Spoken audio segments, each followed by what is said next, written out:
ये तो खुद सबूत है इस बात का। ये जो आरोप लगाए जा रहे हैं ये किसी राजनीतिक उद्देश्य से एक नफरत पैदा करने के लिए कभी मदरसों को, कभी मुस्लिम समुदाय के लोगों को निशाना बनाया जाता है।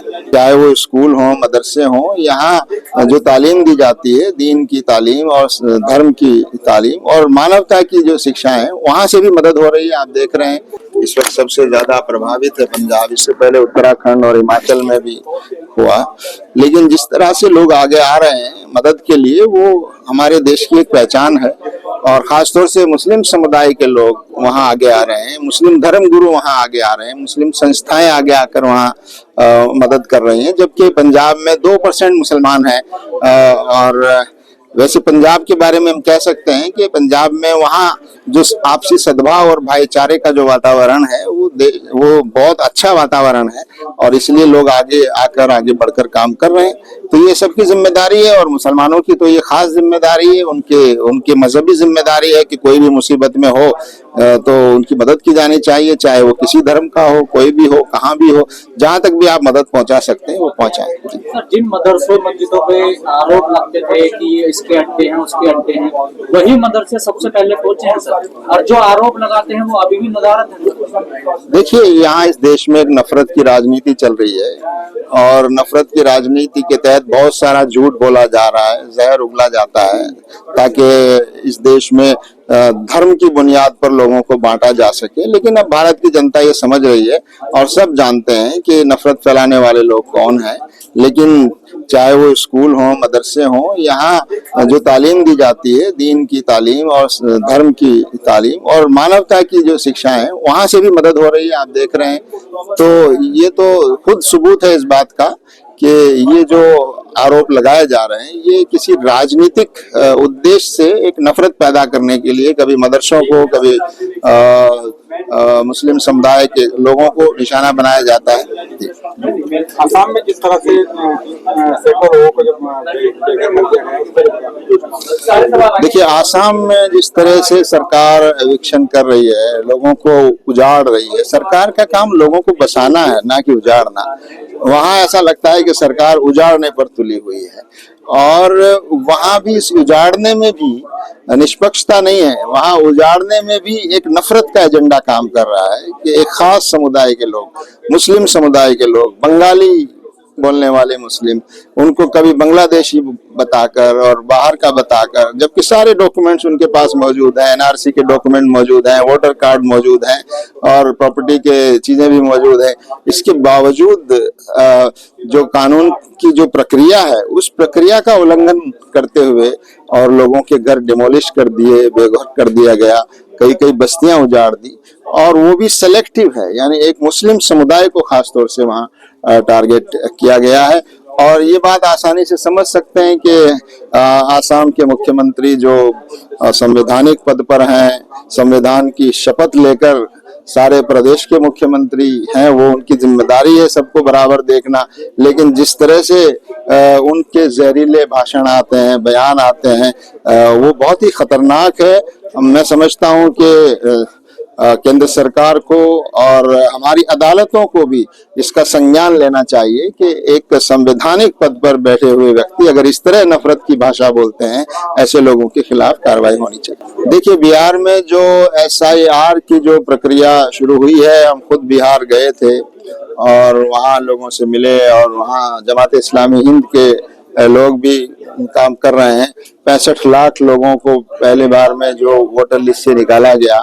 तो इस पर बड़े सवाल खड़े हो रहे हैं कि ये जो किस आधार पर ये फैसला किसने किया। ये फैसला चुनाव आयोग में जिला अधिकारी या जिला अधिकारी के तहत काम करने वाला एक अधिकारी ये तय कर रहा है कि ये फलां नाम जो है ये विदेशी है, ये फलां आदमी मर गया है, ये फलां वो है। तो ये बैठकर वहां फैसला करके लोगों को निकाल देना, ये कितना बड़ा ये गलत काम है कि आप वोटर्स के राइट को जो है वो आप खत्म कर रहे हैं। जबकि आधार कार्ड लोगों के पास है और दूसरे दस्तावेज लोगों के पास हैं। 2003 में जिन लोगों की नाम लिस्ट में थे उनके नाम इस तरह से हटा देना ये बहुत ही गलत है। और दूसरा ये कि चुनाव आयोग को ये अधिकार किसने दे दिया कि वो ये तय करे कि कौन इस देश का नागरिक है और कौन विदेशी है। किसी को विदेशी साबित करने के लिए बाकायदा एक प्रक्रिया है और उस प्रक्रिया को फॉलो करके ही किसी को विदेशी साबित किया जा सकता है।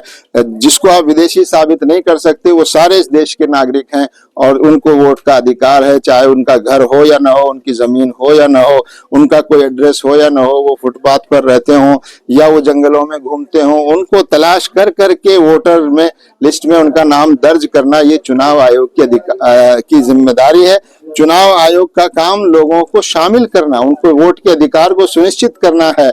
चुनाव आयोग का काम लोगों को विदेशी डिक्लेयर करके या किसी और बहाने से इस तरह से नाम काट देना, ये मैं समझता हूँ एक राजनीतिक दबाव में किया गया एक काम है। और चुनाव आयोग स्वतंत्र काम करने के बजाय ऐसा लगता है कि राजनीतिक एजेंडा पर काम कर रहा है। हम चुनाव आयोग को कहना चाहते हैं कि वो सरकार और राजनीतिक दबाव में काम करने के बजाय कानून के मुताबिक काम करे। सलीम साहब, उमर खालिद को जमानत नहीं मिली है, 5 साल से बिना ट्रायल को जेल में बंद है। जो कपिल सिब्बल है, वरिष्ठ वकीलों ने कहा है कि जो हाई कोर्ट के जजेज हैं वो डरे हुए हैं। इस पर जमात इस्लामी क्या करेंगे? आगे आप लोग क्या स्टेप हुआ, क्या प्रोटेस्ट करेंगे या इसके अलावा क्या कर सकते हैं सर? क्योंकि करेंगे मुस्लिमों को टारगेट किया जा रहा है। देखिए, ये बात साफ है, हम पहले भी कह चुके हैं, किसी एक व्यक्ति का मसला नहीं है। ये 2020 के दंगे हुए नहीं थे बल्कि कराए गए थे और सरकार जानती है, एजेंसियां जानती है कि किसने कराए दंगे और क्यों कराए और उस दंगों में किसको टारगेट करना, किसको नुकसान पहुंचाना उनके सामने था। लेकिन निर्दोष नौजवानों को जो सीएए में आगे थे, सीएए में भाषण दे रहे थे या लोगों में जागरूकता पैदा कर रहे थे, ऐसे लोगों को चुन चुनकर, और जिनमें से ज्यादातर लोग मुस्लिम हैं, उनको आपने निशाना बनाया।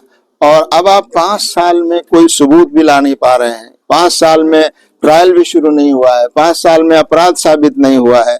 अदालत का ये उसूल है संविधान का कि जिस पर दोष साबित नहीं होता वो निर्दोष होता है। और आप निर्दोष को कैसे जेल में रख सकते हैं? या तो आप दोष साबित करके उसको सजा दीजिए। 5 साल तक आप दोष भी साबित नहीं कर रहे हैं, ट्रायल भी शुरू नहीं कर रहे हैं और बेल भी नहीं दे रहे हैं। और अदालत का उसूल है कि जो आदमी जो बेल है वो इस हक है और नॉर्मल है, रूल है बेल। और जेल में रखना वो एक्सेप्शन है। किसी को जेल में तभी रखा जा सकता है जब बहुत ज्यादा कोई ऐसी विशेष परिस्थितियां हो। लेकिन सरकार जिस तरह से सेलेक्टिव होकर काम कर रही है, मैं समझता हूँ असल मुजरिमों को बचाने की कोशिश है। ये असल दंगाई जो है इसके पीछे उनको बचाया जा रहा है, उनको शील्ड किया जा रहा है। और मैं समझता हूं कि हमारी अदालतों, ये इस फैसले से ये साफ तौर पर जाहिर होता है कि अदालतें आजाद नहीं हैं, अदालतें स्वतंत्र नहीं हैं, अदालतें सरकारी दबाव में काम कर रही हैं, ऐसा महसूस होता है। और इस तरह के फैसलों से अदालतों पर, न्यायपालिका पर आम जनता का जो विश्वास है वो घटता जा रहा है। और हम उम्मीद करते हैं कि सुप्रीम कोर्ट जो है इस मामले को सीरियसली लेगा और हाई कोर्ट के इस रवैये से जो नुकसान पहुंचा है हमारी न्यायपालिका की तस्वीर को, उसको बचाने में वो अपना रोल अदा करेगा। और जो नागरिकों के न्याय की रक्षा करना जो न्यायपालिका की जिम्मेदारी है, उसको हमारा सुप्रीम कोर्ट, सर्वोच्च न्यायालय जो है वो उसको निभाएगा, हम ऐसी उम्मीद करते हैं। कई लोगों का ये मानना है उमर खालिद वाले केस में कि जो एडवोकेट कपिल सिब्बल हैं उनसे भी कहीं ना कहीं कोई गलती हो रही है, वो भी कभी वापस ले लेते हैं, कोर्ट खेल रहे हैं, वो भी उन पे भी कई बार ये सब बारीकियां लीगल जो है उस पर हम बात नहीं कर सकते।